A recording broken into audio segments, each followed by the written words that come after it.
వాళ్ళిద్దరూ పోటీ పరీక్ష ప్రిపరేషన్ కోసం మహానగరానికి వచ్చారు. కోచింగ్ సెంటర్లో వాళ్ళ పరిచయం కాస్త ప్రేమగా మారింది. పుస్తకాలు పక్కన పెట్టి చట్టాపట్టాలేసుకుని తిరిగారు.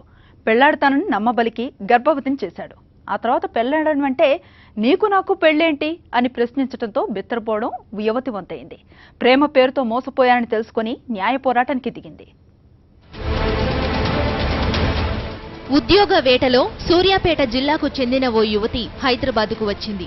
అదేవిధంగా వరంగల్ రూరల్ జిల్లాకు చెందిన చీకటి శ్రీనాథ్ అనే యువకుడు ఎస్ఐ కోచింగ్ కోసం నగరానికి వచ్చాడు. పోటీ పరీక్షల కోసం కోచింగ్ తీసుకుంటున్న ఆ యువతిపై కన్నేసిన చీకటి శ్రీనాథ్ సోదరుడితో కలిసి ఉంటుందని తెలుసుకుని సోదరుడికి దగ్గరయ్యాడు. రోజు ఇంటికి వెళుతూ ఆ యువతిని ముగ్గులోకి దించారు. ఆ తరువాత ప్రేమిస్తున్నానని చెప్పి లోబరుచుకున్నాడని బాధితురాలు అంటోంది.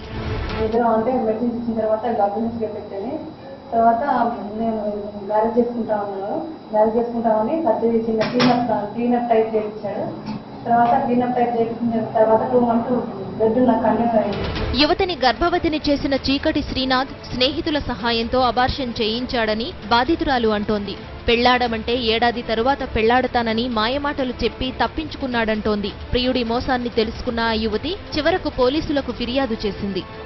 హైదరాబాద్ లో ఒక అతన్ని చీకటి శ్రీనాథ్ అనే అతన్ని ఇద్దరు లవ్ చేసుకొని మ్యారేజ్ చేసుకుంటానికి మాయమాటలు చెప్పి అతను ఈ అమ్మాయిని శారీరకంగా లోపరుచుకున్నాడు.